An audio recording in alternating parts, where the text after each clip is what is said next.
Palhetas. Distribuição Sinapse. Os Teatros do Sol.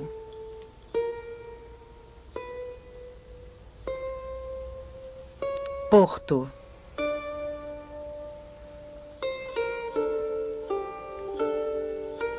Claude Gelée, chamado Le Lorrain.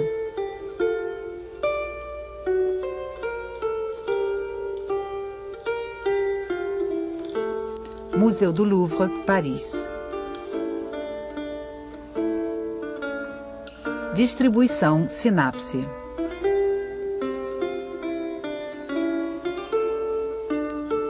Um porto com canais largos e iluminado pelo pôr do sol. O espectador está na margem do rio. Ele olha para o oeste, em direção ao mar aberto. A cidade, de estilo italiano, poderia ser um porto no litoral do Tirreno. Várias construções se sucedem à esquerda. Um pequeno templo. Sobre o portal, com duas colunas toscanas, vemos uma balaustrada ornamentada. Dois arbustos em vasos à moda romana marcam os cantos. Em cima, um relógio com um único ponteiro. A seu lado, duas colunas com capitéis dóricos, às quais se sobrepõe um frontão triangular com um escudo. Ao lado, nos nichos, estátuas antigas. Em segundo plano, uma mansão renascentista com fundações espessas de alvenaria com abossaduras. Chegamos até a mansão através de duas escadarias duplas. Um terraço com arbustos estende-se na frente da fachada voltada para o mar. A construção é sobranceada por 4 torres ornadas com balaustradas e atravessadas por vãos em forma de ogiva circular. No fundo, há outros edifícios, um farol, uma torre quadrada. Do outro lado, um fortim redondo circundado por uma muralha quadrada e com ameias. Largos degraus levam ao cais do porto e, em primeiro plano, vemos uma praia com alguns rochedos onde podemos ver pedregulhos, conchas, tábuas e destroços.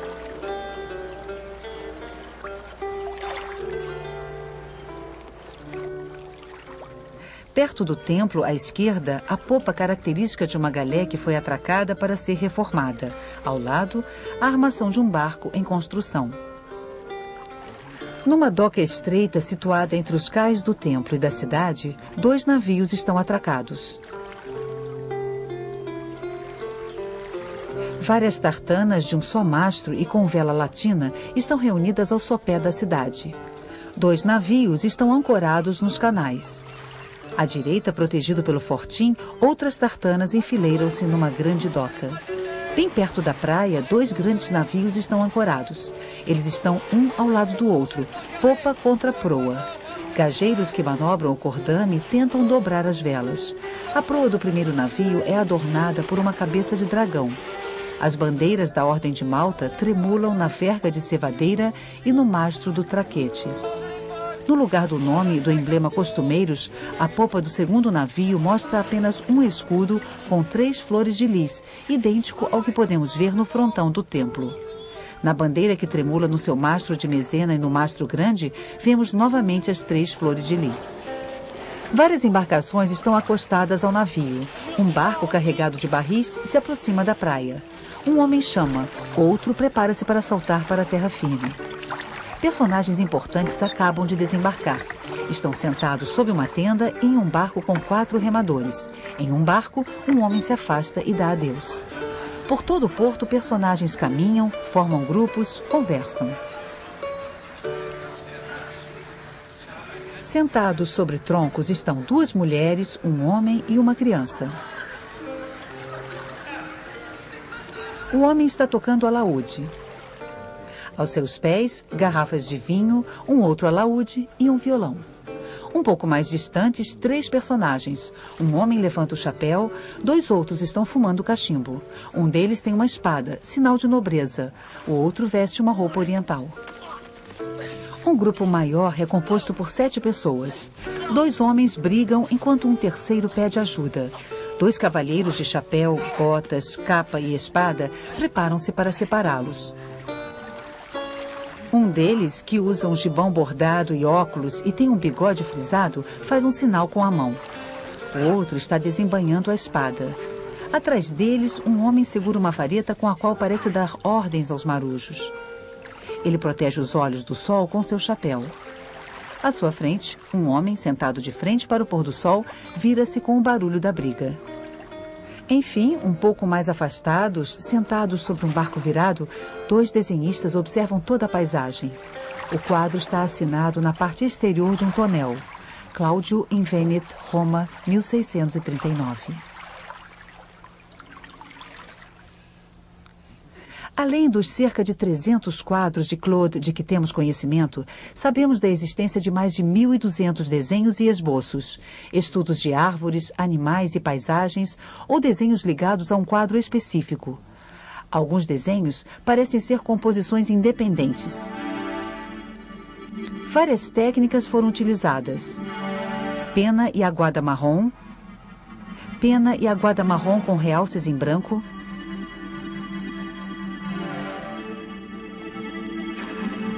pena, tinta cinza, aguada marrom com realces em branco sobre papel azul,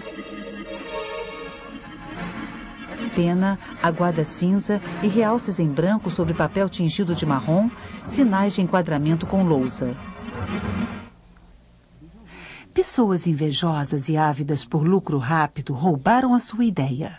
Além disso, imitaram seu estilo e venderam cópias em Roma como originais pintados por ele mesmo. Ele decidiu fazer um inventário e começou a recopiar todos os quadros que havia vendido, reproduzindo, com um toque verdadeiramente magistral, os menores detalhes dos originais, e anotando também o nome do personagem para o qual haviam sido feitos. E, se me lembro bem, quanto havia recebido. Ele deu a esse livro o nome de Libro di Invenzione, ovvero Libro di Verità. Quadro para Roma. Quadro feito para o excelentíssimo senhor príncipe Pamphili. Quadro feito para o bispo de Montpellier.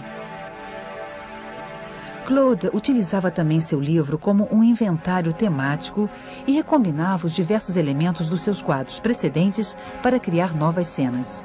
Assim, existem muitas variações do tema do Porto. O Liber Veritatis, ou Livro da Verdade, está hoje no Museu Britânico. Os desenhos foram retirados da sua encadernação para que ficassem mais bem conservados. O Porto, ao pôr do sol, é o de número 14. Vem logo após a Festa na Aldeia, que o complementa.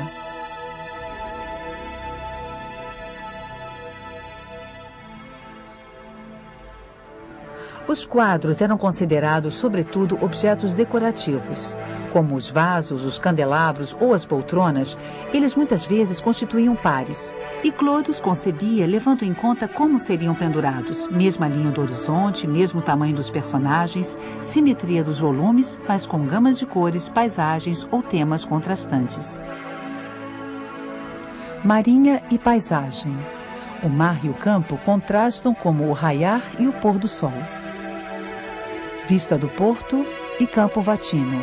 Aqui, o mar e o campo se opõem como as paisagens da Roma moderna e da Roma antiga. Embarque de Cleópatra em Tarso e Samuel consagrando o rei Davi. A história antiga se opõe ao Antigo Testamento. O quadro que fazia par com o Porto era a paisagem com dança de camponeses. Nesse par de quadros, o pintor opõe o campo ao mar, os camponeses aos habitantes da cidade, a manhã à tarde, os tons frios aos tons quentes. Os grandes volumes, árvores ou edifícios são dispostos em lados opostos, o que provoca simetria a despeito de como os quadros foram pendurados.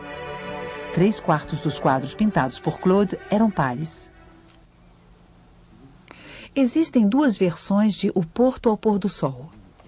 Uma, pintada em 1637, faz parte da coleção do Duque de Northumberland, no castelo de Alnwick, na Grã-Bretanha.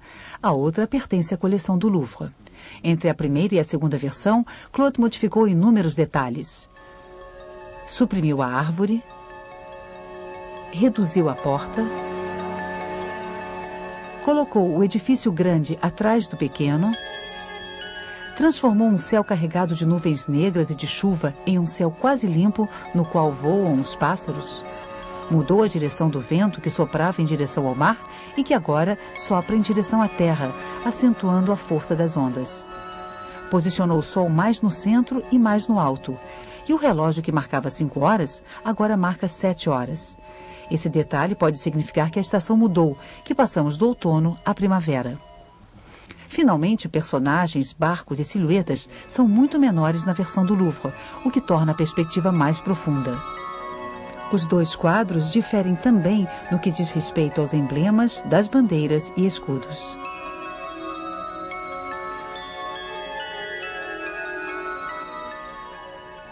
No verso do Desenho do Porto, em seu livro da Verdade, Claude escreveu: feito para sua santidade o Papa Urbano. Matteo Barberini pertencia a uma grande família romana que se distinguia na época por seu Fausto. Eleito Papa em 1623, Barberini adotou o nome de Urbano VIII e cercou-se de artistas renomados. Maderna, Borromini, Bernini sucederam-se na construção do Palácio Barberini. Por toda a parte, frontões, tetos, paredes e fontes mostram as abelhas do brasão Barberini. As abelhas estão presentes até no frontispício do livro de Galileu, amigo e protegido de Urbano VIII. Contudo, Urbano o deixará ser condenado sob a pressão da Inquisição. Urbano VIII, que viu os quadros de Claude na casa do cardeal Bentivoglio, encomendou-lhe algumas telas, dentre as quais o par formado pelo porto e a festa da aldeia. Claude colocou então as abelhas dos Barberini em vários lugares do seu porto. 2 anos mais tarde, em 1639, ele pintou uma segunda versão desses 2 quadros. Não foi encontrado nenhum indício da encomenda desses 2 quadros. Como mostram flores de lis no lugar das abelhas, deduz-se que o cliente foi um francês. Talvez um dos embaixadores da França em Roma naquela época. Os 2 pares de quadros pertenceram à coleção de André Le Nôtre, o criador dos jardins de Luís XIV.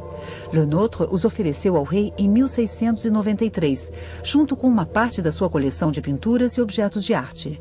Os quadros passaram por várias residências reais e entraram para a coleção do Louvre quando o museu foi criado, em 1793. Nos seus estudos, Claude traçava às vezes linhas geométricas. Tratava-se de um quadriculado bastante simples que dividia o retângulo de acordo com suas medianas e diagonais. A linha do horizonte encontrava-se quase sempre ligeiramente abaixo do centro do quadro. O porto mede 1,03 m por 1,37 m. Os navios no centro e nos cantos do quadro permitiam que Claude colocasse todo tipo de linhas finas, mastros, vergas, patarrazes e estais, e opor linhas paralelas e oblíquas, verticais ou horizontais. O ponto de visão fica bem no alto, o que faz supor um espectador claramente acima da cena. Claude criou um efeito de perspectiva simples, fazendo com que as linhas dos edifícios convergissem para uma área próxima ao centro. Mas seu sistema não era uniforme. Quanto mais os edifícios eram afastados, mais suas perspectivas eram rebaixadas. Esse desequilíbrio, que lembra as perspectivas corrigidas dos cenários de teatro, tinha como objetivo reforçar a dinâmica da composição. A área dos pontos de fuga fica próxima do Sol, mas não se confunde com ele. Ao sistema de perspectivas rebaixadas foi acrescentado o da iluminação, particularmente sensível na área dos personagens. O pôr do sol os ilumina em contraluz e projeta suas sombras sobre o chão. Da mesma forma, o degradê das cores em torno do sol forma uma espécie de cone de luz. As cores, o espaçamento dos objetos, a iluminação rasante e a perspectiva dos edifícios contribuem para a produção de uma forte ilusão de profundidade. O olho do espectador é atraído pelo espaço distante do mar e do pôr do sol. Os personagens em primeiro plano estão dispostos em grupos regulares. Cada um dos atores participa do equilíbrio da cena. Outras combinações poderiam ter sido inventadas sem modificar a temática geral do quadro.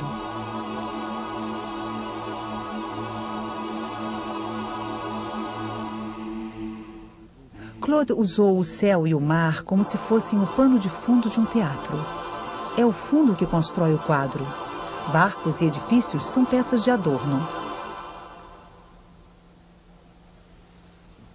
Quando o sol está baixo no horizonte, os raios são filtrados por uma atmosfera mais densa. A luz percebida cobre então o espectro que vai do amarelo ao vermelho. Ela produz inúmeras combinações de cores e transforma as relações entre os tons habituais dos objetos. Além disso, a alvorada ou o crepúsculo são os únicos momentos em que o pintor pode representar o sol, que no resto do tempo é muito mais ofuscante. O sol aqui foi obtido com a ajuda de um amarelo dourado, a cor mais clara da palheta. Claude pintava com muito cuidado, sobrepondo inúmeras camadas de cor até obter tons pálidos ou opalescentes, característicos da luz do crepúsculo. A ilusão de profundidade também é reforçada pela diferença de saturação entre os planos sucessivos. Os personagens em primeiro plano têm cores mais vivas e sombras mais fortes do que os personagens do plano de fundo. Dentro desse sistema de cores, alguns detalhes mais saturados contrastam com o resto do quadro. O azul da roupa da mulher contrasta com o malva e o laranja que dominam o conjunto do quadro. Claude passou quase toda a sua vida em Roma. Era vizinho e amigo de Poussin. Eles têm muitos temas em comum: a paisagem, os elementos naturais, as cenas mitológicas.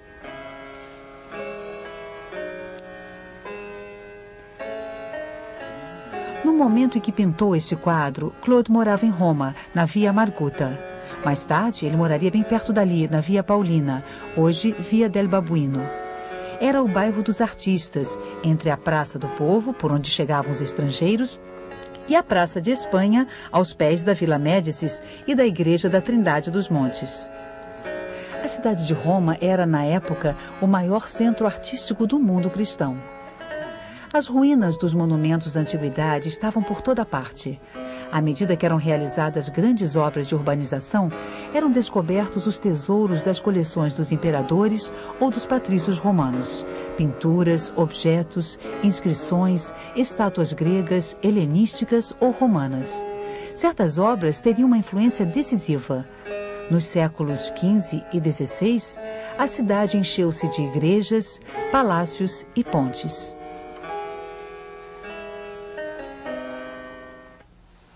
Claude inventava paisagens imaginárias, mas colocava nelas elementos que observava em Roma ou no campo ao seu redor.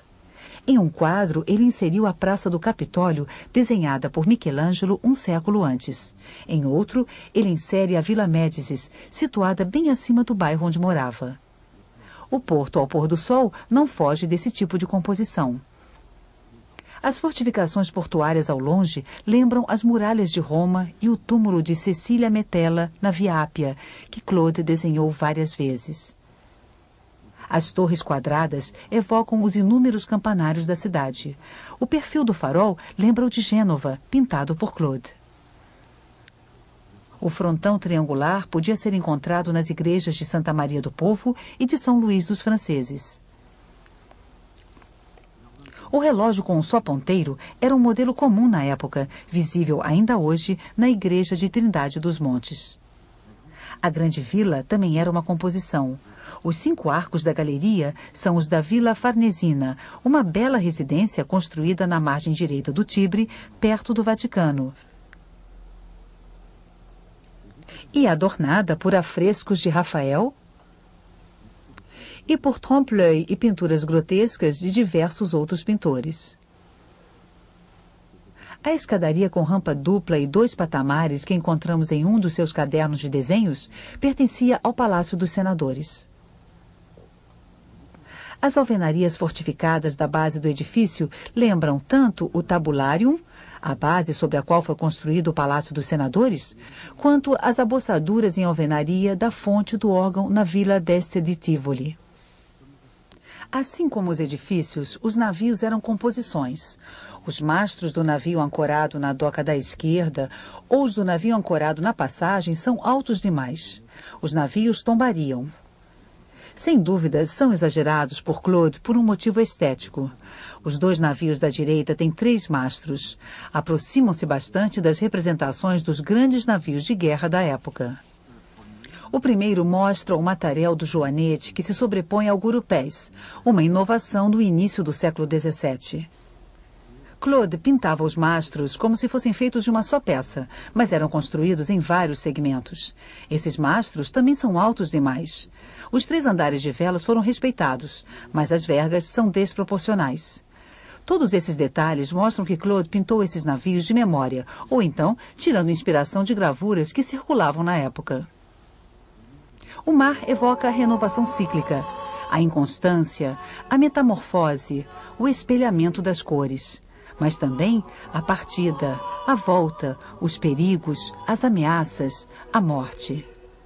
As grandes explorações, as viagens, sensibilizaram os homens dos séculos XVI e XVII em relação ao oceano. As marés, as ondas, o raiar e o pôr do sol intrigavam os sábios. O litoral, a praia e o porto tornaram-se polos de atração para os turistas curiosos e eram motivos para pintores e desenhistas. Fonte de vida, ressurreição, imortalidade, tempo cíclico, centro espiritual, olho do mundo, Deus ou rei, o sol de todas as mitologias assume, na época de Claude, um novo valor.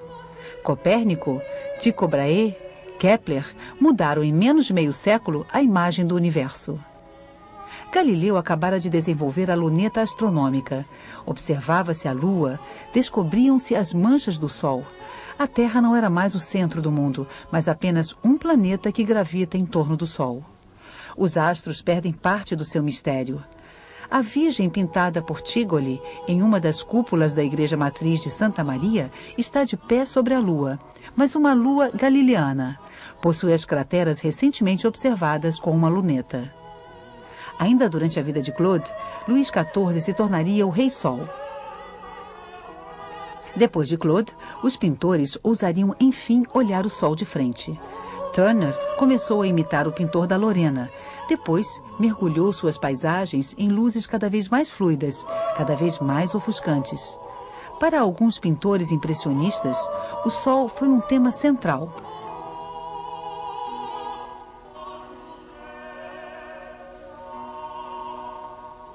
Ao mesmo tempo, o pôr do sol se tornou rapidamente um estereótipo. A pintura exótica, o cartaz turístico ou político, a fotografia retocada, o cartão postal.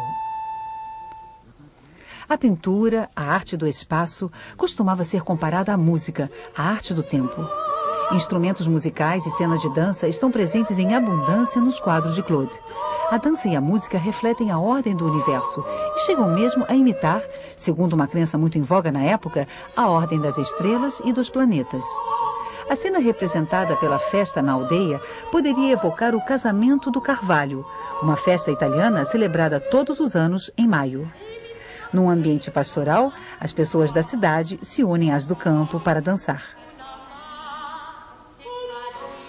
No Porto, o grupo formado pelo músico e sua plateia serve de contraponto pacífico aos outros grupos em primeiro plano, onde há gritaria, interpelações e brigas. O mundo pintado por Claude é um mundo que rejeita a violência, um mundo bucólico, austero, onde reina a concórdia, uma espécie de Arcádia feliz. É um tema que ele compartilha com seu amigo Poussin. Claude, que viveu em Roma durante mais de 60 anos, assistiu à explosão do Barroco. A vila se encheu de igrejas, cúpulas, estátuas, túmulos, fontes e novas perspectivas. Em seus quadros, o pintor permaneceu fiel à arquitetura clássica, à arquitetura da Antiguidade Romana ou do Renascimento. Inspirando-se na Vila Médicis, ele despoja a fachada dos ornamentos, a seu ver, excessivos. Mas a estética barroca talvez tenha influenciado o pintor de outra maneira. Arquitetos e decoradores encontravam no palco dos teatros a oportunidade de colocar facilmente em prática os princípios da perspectiva que apaixonavam os artistas há várias gerações. Em Roma, cidade na qual o teatro foi proibido durante muito tempo pela igreja, os Barberini foram os primeiros a construir uma grande sala de espetáculos em seu palácio, com máquinas e adornos consideráveis. Aparições, desaparecimentos, efeitos grandiosos ou aterrorizantes. Havia na época todo um código de decoração e maquinário de teatro. Como fazer com que um personagem se transforme em rocha ou em outra coisa? Como fazer com que o mar de repente fique alto, batido, agitado e mude de cor? Como fazer aparecer navios, galés ou outras embarcações que cruzam o mar? Apesar de seu gosto clássico e de sua moderação, os quadros de Claude lembravam esse espaço teatral barroco, com seus edifícios posicionados frontalmente como adornos, seus corredores vistos parcialmente, suas telas de fundo vivamente coloridas. Enquanto Bernini, Borromini ou Piero di Crotona construíam em Roma novos conjuntos arquitetônicos, Claude, no espaço mais restrito dos seus quadros, inventava outros elementos de sedução. O olhar cai na armadilha das linhas e cores da tela. E logo, você não está mais numa movimentada sala de museu, mas em outro lugar, em meio ao barulho de outra multidão e à luz de outro sol.